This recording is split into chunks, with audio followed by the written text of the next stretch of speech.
Thank you. Good afternoon. History does not give us many reasons to be proud of ourselves. Let's just look back at the first half of the 20th century, 2 world wars, millions deaths, and the spread of absolutism. Memories that make us shudder. Our responsibility, our commitment is not to forget. Memories disappear with time. They disappear from our lives and end up in history books. There is no more appropriate place than Berlin to illustrate this. And no better moment than commemorating the fall of the Berlin Wall. Berlin is today a thriving city, a cosmopolitan city, the capital of the first European power, the capital of European capitals. Berlin played a decisive role in various episodes of 20th century history, and it must be just as important for the 21st century too. Here lie the contradictions of European history, or more to the point, of history itself.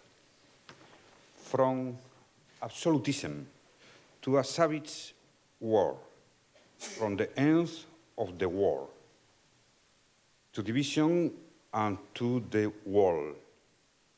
And 25 years ago, the fall of the wall, the reunification of Germany, and freedom and hope for Central and Eastern Europe.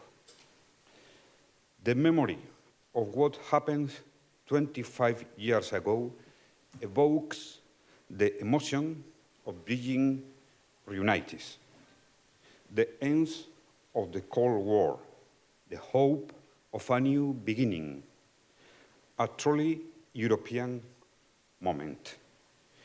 Nothing identifies Europe better than the idea of hope, the idea of extending and spreading progress, justice, freedom, and peace.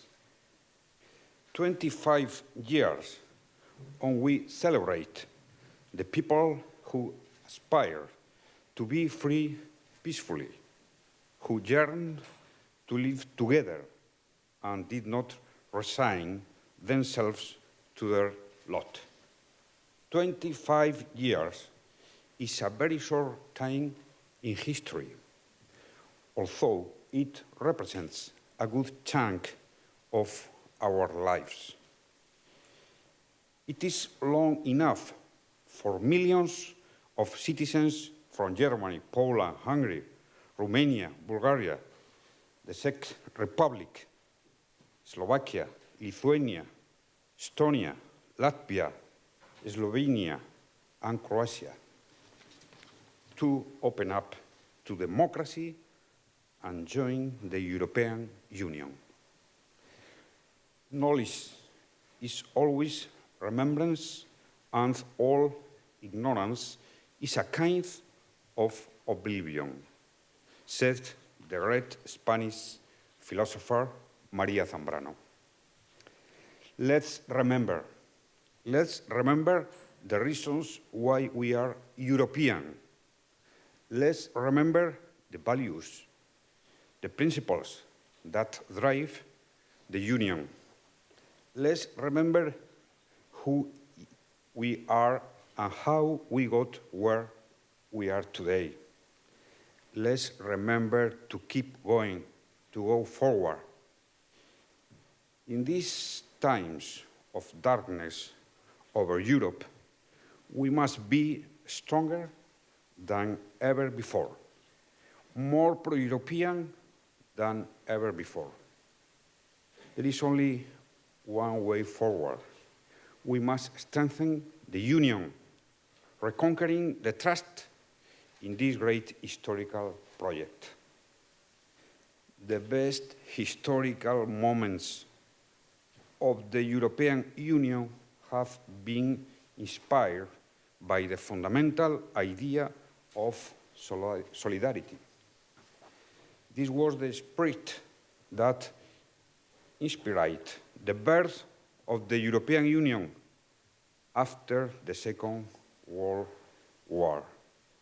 This same attitude paved the way for the successive enlargements of the European Union in the south of Europe and the momentous adhesion of Central and Eastern Europe. We didn't know what the consequence of this enlargement would be. But as Europeans, we didn't doubt our values. We wanted Central and Eastern Europeans to have the same destiny as we had had. Our attitude towards the peoples of this other Europe, more than 2,000 kilometers away, was one of solidarity. Because the European Union, the Union for Peace and Democracy, has its strongest asset in solidarity, in the most powerful engine for its fulfillment. The idea of solidarity was as valid yesterday as it is today. Solidarity is based on justice and equality. It involves committing to a common task, not out of interest, but out of loyalty to a historical project of unity, of living together. When solidarity moved Europe, we offered the best of ourselves to the world. Solidarity integrates, builds and mobilizes the best attitudes. Solidarity is a powerful ally for peace and overcoming excluding nationalism. The fall of the Berlin Wall, the German reunification, and Europe's enlargement are decisive and crucial milestones for the European ideal. However, we must not forget the tragedy in the Balkans. We are still awaiting their stability and integration to the European Union. Since 1989, the number of democracies worldwide has doubled. The threat of a nuclear standoff disappeared, and economic growth has boosted. Since then, millions of human beings have escaped poverty, more than ever in history. But we can't ignore the shadows that have settled over us in the last few years. The economic crisis in Europe has carved and even turned European hope around. International order is facing new threats in the Middle East and in the Arab world. And not far from here, the crisis in Ukraine and the relationship with Russia are serious challenges. These geopolitical challenges are making it harder to deal with the main challenges of our times, social inequalities. We live in global times. Humanity shares the same challenges and problems more than ever before in history. The future cannot be won on one's own. The future will not be one for everyone. No one is alone now. Not the great superpowers, not the United States, nor China, not Germany, nor the European Union.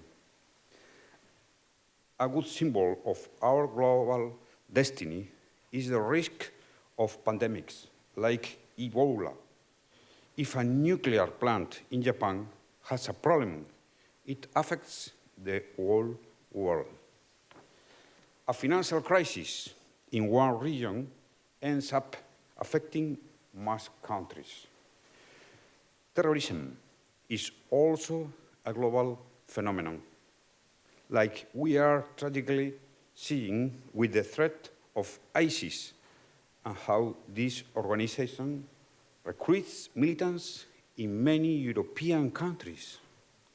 Trade, capital, information, culture, technology, transport, and tourism go beyond borders.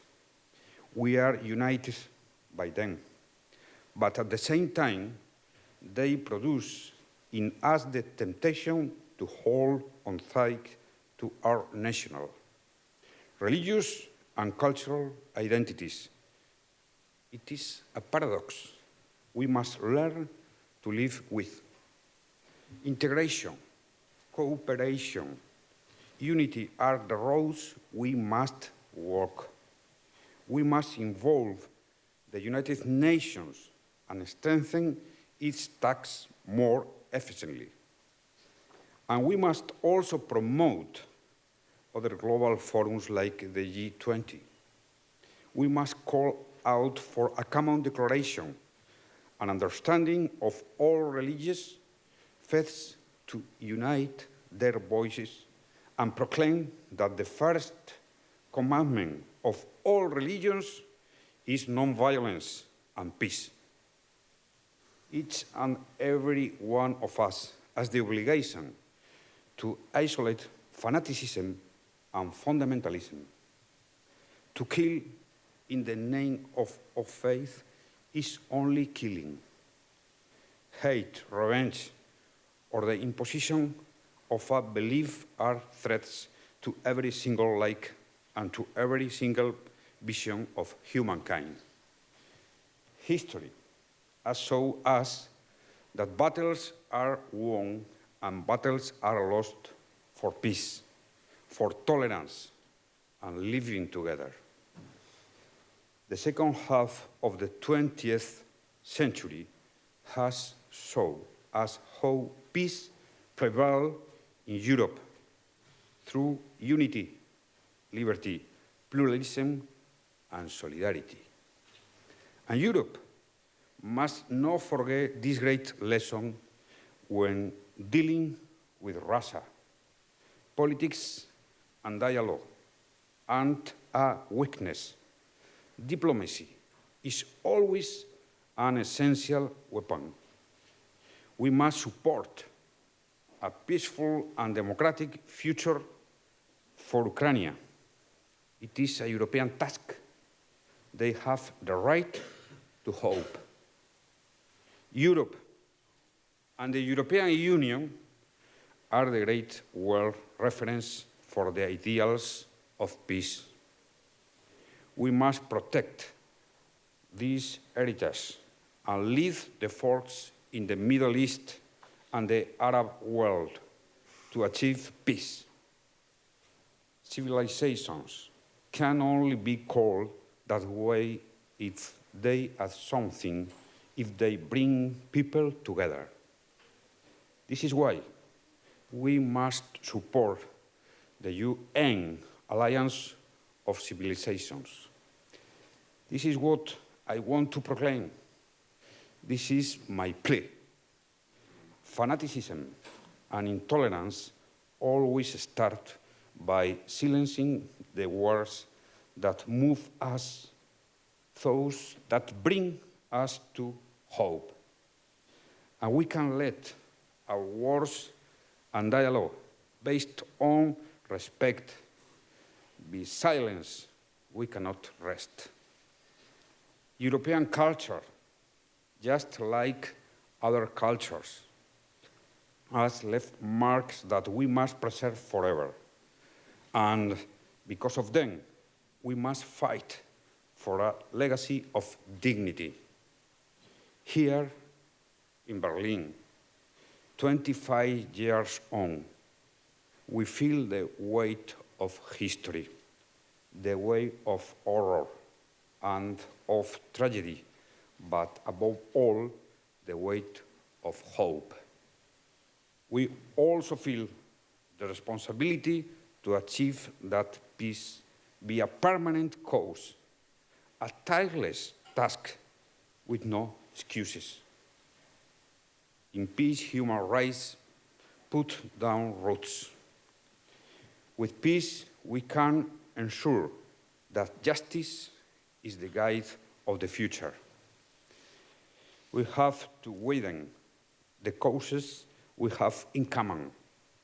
We must expand cooperation, tolerance, respect. We must learn to share and defend living together. Our common causes know no flags, borders, religions, or cultures.